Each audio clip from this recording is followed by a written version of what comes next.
Bismillahirrahmanirrahim. Assalamualaikum warahmatullahi wabarakatuh. Selamat sore teman-teman. Kita ketemu lagi ya di akhir tahun 2022.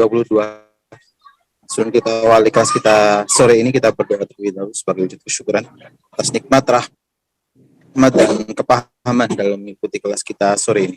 Berdoa silakan. A'udzubillahi minasyaitonirrajim. Bismillahirrahmanirrahim. Rabbi zidna ilma warzuqna fahma birahmatika ya arhamar rahimin. Amin. Monggo, Bang Jago. Oke. Bismillahirrahmanirrahim. Assalamualaikum warahmatullahi wabarakatuh. Selamat sore ya teman-teman. Ini kebetulan saya di pondok tuh lagi nggak ada acara, jadinya mendingan ngobrol gitu ya. Kita buang-buang peluang ya. Siapa tahu dengan obrolan ya nggak bisa lama sih ini, mungkin 13 menit, 15 menit, tetapi itu bisa menghasilkan sebuah lompatan. Kalau tidak bisa menjadi sebuah lompatan, setidaknya kita semua bisa menemukan titik pijak untuk melompat. Titik pijak. Ini saya posisinya ada di makam raja-raja ya. Saya geser sedikit ya, mungkin setengah kilo dari pondok itu. Ada makam Raja Jogja Solo ya. Kita bahas ya. Kemarin kita sudah bahas diskusiin soal dedikasi ya. Bahwa ternyata untuk untuk menghasilkan karya nobelis, entah itu bidangnya apa saja, itu berangkat dari kepekaan akan kenyataan, lalu kepekaan akan kenyataan tadi menjadi titik tolak untuk menyentuh ya. Jadi kenyataan pada akhirnya menyentuh keilahian kita. Jadi kenyataan menyentuh keilahian kita. Dari keilahian inilah kemudian tuh menjadi compassion ya, welas asih kepada yang sedang terjebak pada penderitaan karena memiliki sisi-sisi manusiawi. Ini penting sekali ya, kita punya penglihatan yang tajam akan kenyataan, itu akan pasti menyentuh kedalaman yang ilahiyah dalam batin kita. Dia bilang lagi, inspirasi untuk menulis apa yang terkandung di sini berasal dari kegembiraan di wajah mereka yang mendengar, baru mendengar tuh udah jadi kabar gembira. Jadi baru mendengar sudah menjadi kabar gembira. Kemudian melalui tulisan dan percakapan inilah cinta mereka dibalas.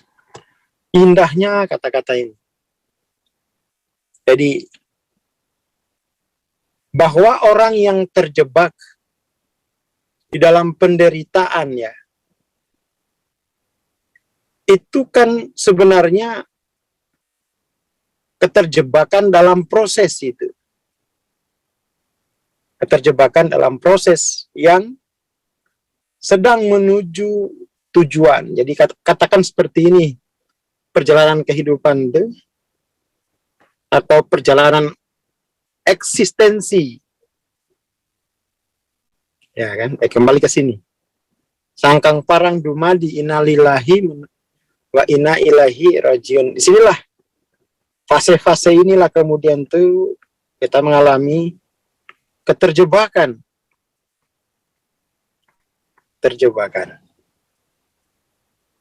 Dan kalau kita tidak ilmui kenyataan ini, kemudian tuh kita sangat-sangat egois terhadap yang lain yang sedang berjuang mulai dari nol. Jadi kita akhirnya, kalau kita mengabaikan pengetahuan yang ada, mengabaikan pengetahuan yang sudah ada, kita pada akhirnya memulai hidup itu dari nol, kayak Pertamina. Nggak boleh memulai hidup dari nol, karena sudah ada pengetahuan. Pengabaian terhadap pengetahuan, ini Indonesia banget ini. Pengabaian terhadap pengetahuan itu justru menambah penderitaan atau memperpanjang penderitaan. Sudah ada ilmunya loh, masih belum mau belajar. Sudah ada ilmunya, masih belum mau belajar.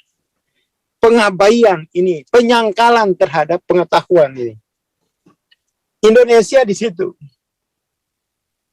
Sampai tadi Mas Camim, aduh Bang, tanyain, sudah berapa ratus Mas Camim peserta resolusi 2023? Boro-boro ratus Bang, puluhan AS, udah mikir. Waduh, mengerikan kali pengabaian. Oke, ya. Nah, sebenarnya untuk bisa mengakhiri derita sepanjang perjalanan eksistensi, mengakhiri derita dalam perjalanan eksistensi ini, pertama-tama orang mesti mengerti pengetahuan tentang pencerahan. Pengetahuan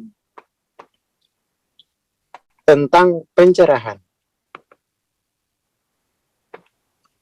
Orang-orang yang tercerahkan itu tidak hidup, tidak mengada, tidak eksis di alam, tampak. Orang-orang yang tercerahkan itu dia eksis, bereksistensi di dunia kuantum. Nanti besok kita akan bahas bedanya, katakan itu apa itu being, ada, apa itu existence, ya.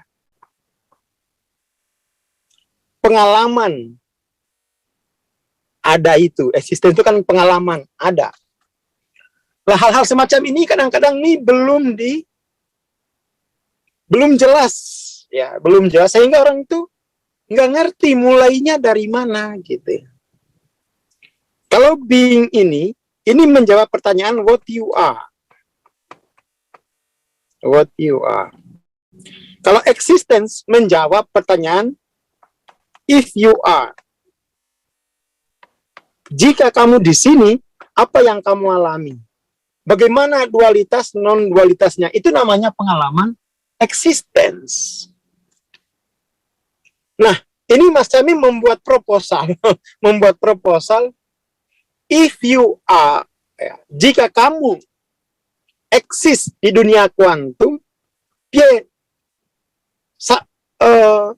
hidupmu di tahun 2023 tidak akan pernah sama lagi dengan 2022, karena di 2020 dia kamu eksis di alam tampak. Kan kira-kira gitu proposalnya Mas Camim. Nah, ini kadang-kadang kita ditawarkan bereksistensi di dunia kuantum, maksudnya ikut piye gitu. Nggak ngeh sama sekali. Karena mungkin ya, saya mencoba meraba-raba. Karena dia nggak ngerti persoalan being dan existence. Makom dan hal. Ini being nih. Hal. Kalau misalnya kamu masih sebagai human being, maka pengalaman eksistensimu dimulai dari lahir sampai mati, selesai. Nggak mungkin ada wacana pencerahan kalau kamu masih sebagai human being. Tetapi kalau misalnya beingmu ini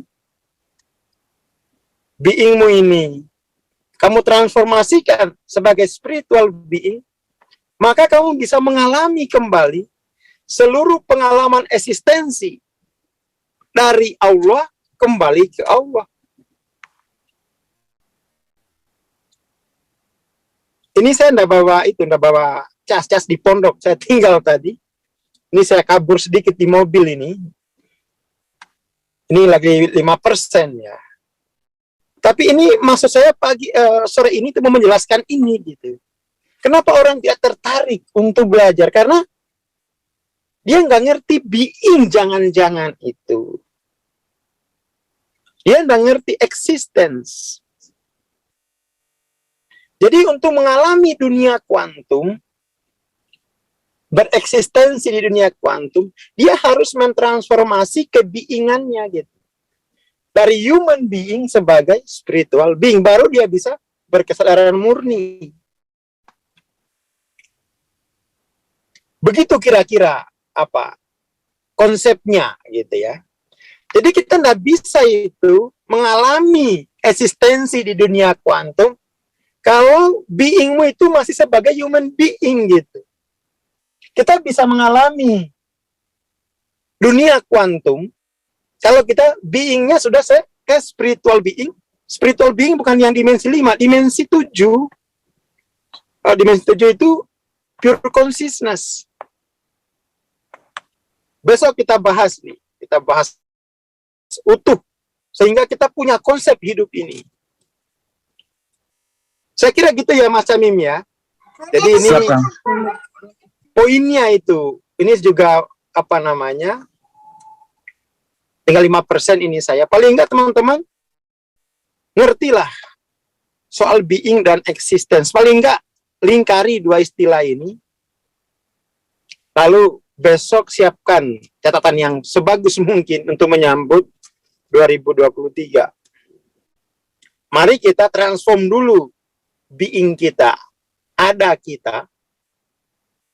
Lalu kemudian tuh berubahnya being itu akan memberikan ruang existence yang lebih luas daripada sebelumnya. Artinya berarti selama ini ada potensi yang tertutup yang tidak bisa kita akses gara-gara being kita hanya dimensi 3, dimensi 4. Being inilah yang kemudian tuh menjadi LOC. Itu ya Mas Amim ya. Iya. Ya ini singkat. Tapi paling nggak kita punya obrolan singkat tentang bagaimana sih menyambut 2023. Bagaimana proses transformasi terjadi. Oke, itu dulu. Terima kasih teman-teman. Assalamualaikum warahmatullahi wabarakatuh. Waalaikumsalam warahmatullahi wabarakatuh. Terima kasih Bang Sohat, terima kasih teman-teman. Yang belum daftar untuk acara besok resolusi 2023, segera daftar ya. Kita bertemu di tahun depan insya Allah. Assalamualaikum warahmatullahi wabarakatuh. Selamat sore.